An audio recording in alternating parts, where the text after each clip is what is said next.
Couple key things to talk about when beginning a sign route. Most importantly is accurately placing and picking your signs up within the windows allowed. All signs get placed between 5 p.m. Friday afternoon and need to be on the road by 9 a.m. Saturday morning. This is crucial. Routes start at 9 to 10 o'clock. Sites will open, customers come in, do not see their signs, they will be extremely upset. We will lose our work, you will lose your work, and all the other accounts we have with that company, those employees will also lose their work. Signs go out anytime after 5 o'clock on Friday, and they must be in the ground before 9 a.m. Saturday morning. When picking your signs up, you cannot go early. You must pick up your signs after 6 o'clock on Sunday. Signs must be off the road by 7 a.m. Monday morning. Signs that are left up will throw up a red flag for the township, upset the locals, and cost us to lose the work. Anytime we lose a route because a driver is lacking in picking up their signs, placing them accurately, or just not doing the route at all, not only do they risk their work, but they risk the work that we have with all the other accounts. For example, Four Seasons K-Hop, almost a dozen routes. If you fail on one route and they fire us as an installing company, up to 10 people lose their jobs because you failed to do yours. When placing and picking up signs, keeping an accurate checklist is important. It allows you to know how many signs you placed, if any signs were lost, and that you picked up all your signs. As you place your signs, circle your place marker. As you go to pick your signs up, cross it off. Allows you to know you placed and picked up the sign. If a sign is missing, it should already be circled. You do not slash it. When you fill your report out, it allows you to know where you lost your sign and what kind of sign it is, making it easier to make an accurate report in filing for materials. At the end of the night, any signs that are missing should be circled but not checked off. This allows you to accurately report any materials you may need and where and why signs were lost. Always keep a note if it looks like it was landscapers, personal owners, or township. Also, keeping track of how many signs you lost in a row allows us to identify the problem of why so many signs were lost, allows us to report back to the customer and make them aware of the problem and how we plan to fix it. When running a route that has multiple stops for multiple customers, it's important to keep a detailed checklist. For example, you have your first stop, you have each route, and what signs to place there. This allows you to make sure that at every stop you make, you place the necessary sign for the necessary route, following the same concept of the checklist of circling each sign as you place it and checking it off as you pick it up. This again allows you to know that you placed the entire route and you picked up all signs. Another little trick I want to show you guys is using technology to your advantage. Most of the smartphones that exist today come installed with Google Maps. All of our signs are made on Google Maps. If you have a smartphone with Google Maps, we can email you a map link. You can open the link directly on your phone by clicking on the link in the email. It'll give you the option to open in Browser or Maps. Click on Maps, it'll show up like this. What this allows you to do is zoom in and work a virtual map of each place marker. For example, that's where we are. Now obviously being closer to the route, you can drive directly up to every single turn and stop. Allows you to see it, allows you to click on the place marker and see the direction it's supposed to point. Send traffic left. You then can continue following yourself on the map to the next place marker. Send east on 30. You can zoom out at any time, questioning where the site is. For example, your left turn sign here, you zoom out, find the site. Obviously the sign is going to point them down the road. This is one way you can do your maps. It'll make life a little bit simpler, a little bit quicker than following a paper map. Of course, you still take your paper map to make a checklist. That way you know you've placed every sign and you've picked every sign up. Any questions, feel free to give me a call and I can walk you through Google Maps. It's good to wear reflective gear. You can buy jackets, hats, hunting vests. We want you to be safe when you're out on the road. We want you to be smart. Drive conservatively. Your driver's license is really your livelihood. You want to stay licensed. If the police or township officials stop you and ask you what you're doing, I usually just reply, I'm placing the open house signs. Or better yet, I'm picking up the open house sign for the local community builder. If they have a problem with that, I would let my area manager know, and they can contact the builder and work it out. Generally, if we're polite and thankful that they stop, I just wave and say, thanks for checking on me. I'm cool. I'm just placing these open house signs. Then they usually go, oh, okay, and they go on. A lot of times you might be out there at 2 or 3 a.m. You're pulled over. They may think you're hurt, you're drunk, you're broken down. Who knows? So they're there to help you. So be appreciative of them. The other thing is recognize that you're not invisible. So we had one driver literally throw trash out of their vehicle window while they were placing and picking up signs. Did not go over well with the community or the builder. Did not go over well with us. So be responsible, be smart, be mature. Thanks. When starting a new sign route, be prepared to do signs 52 weekends a year. Every weekend, you need to plan to do your signs.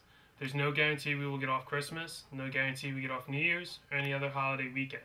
We don't call and offer for them to cancel. Most customers, most drivers, appreciate the work and appreciate the income 52 weekends out of the year. Always be prepared to cover your route if you are not going to be around. If you know you're going to be leaving for a weekend and need coverage, take a friend out. Take someone who's reliable, trustworthy. Take them out for a few weekends ahead of time. Going out one bad weekend and leaving somebody to do your signs can lose you the work permanently.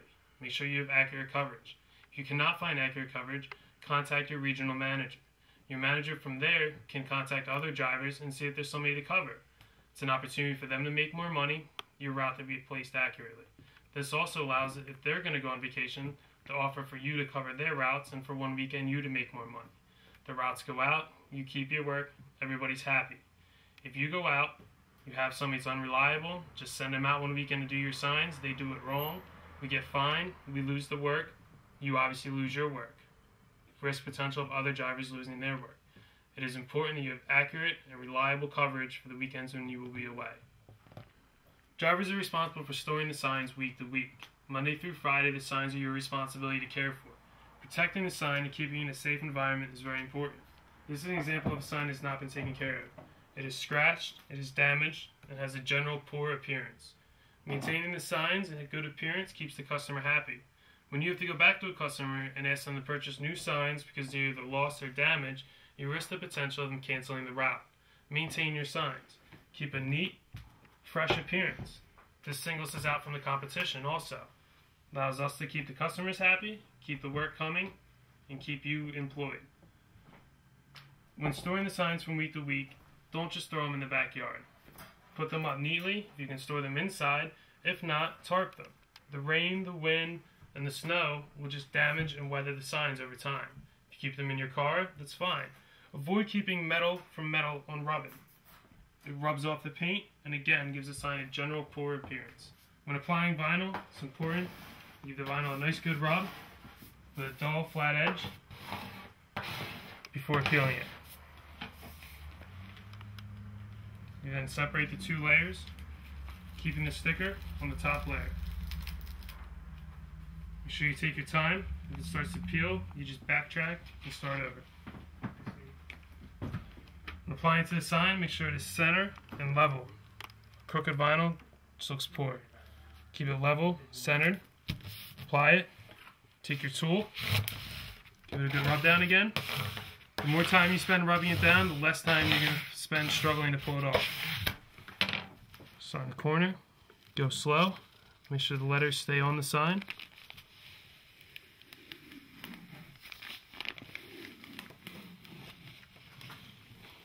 Top layer is removed. Give it a once over. Good to go. Every sign gets stickers on both sides. Every sign is double-sided. Next right, we'll put a turnaround on the other side. So let them know once they pass it, they need to turn around to continue following the signs. Again, give the sticker a good rub down. The more you spend doing this, the less time you spend fighting the vinyl.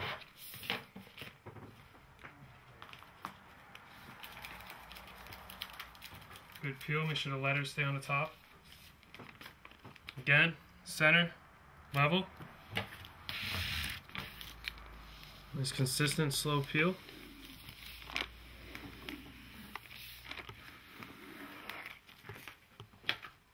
One more once over. Properly applied vinyl, double-sided. Our drivers are what makes the real difference. Some of this may seem really negative, but what we've found is that we have the best drivers. Penn Jersey Signs definitely has the best drivers. We've grown from 3 signs starting in year 1, 30 sign routes year 2, over 100 sign routes at the end of year 3. We're on track to be at 200 routes, over 8,000 signs, employing 50 different drivers. And the reason is our drivers do a better job than the competition. For that, we pay you double what our competitors pay. We charge the builders a little bit more. But what we found is if our drivers are happy, making good money, hopefully $25, $30 an hour or more, if they're happy and they're doing a good job, the builders or apartment owners, car dealers, the other businesses are happy because the routes are being done well. If they're happy, they pay us, we're happy. It's win, win, win. So it's important that you maintain accessibility via internet, via telephone. If you run into a problem, police officers giving you a hard time or something, be polite, call your manager, let them know. We work through these things with the customers. Sometimes a certain township may say they don't want signs anymore. Hopefully it's not the township where the property is located. Hopefully it's an adjoining one. We come up with a workaround. We go to the builder and say, there's an area here where we can't place signs. How about we bring them in from the other direction? Quite often they'll work with us. Key's good communication, good work on your end. For a 30 sign route, it should take you less than an hour to put them out, less than an hour to pick them up. You're going to make $2 a sign, which is really double what our competition pays. So you're going to make $60 for 2 hours work. It's good money. Some of our top drivers who do a good job, we keep wanting to give them more routes because when we get new routes, we want reliable people doing it. We look in-house first. You go on directionalsigns.net. One of the links there is the current job availabilities. You can see if there's other routes. You can let your area manager know if you want more routes as you go with us. Our top drivers make over $1,000 a weekend doing these weekend signs. Let's keep it win-win-win. Thanks.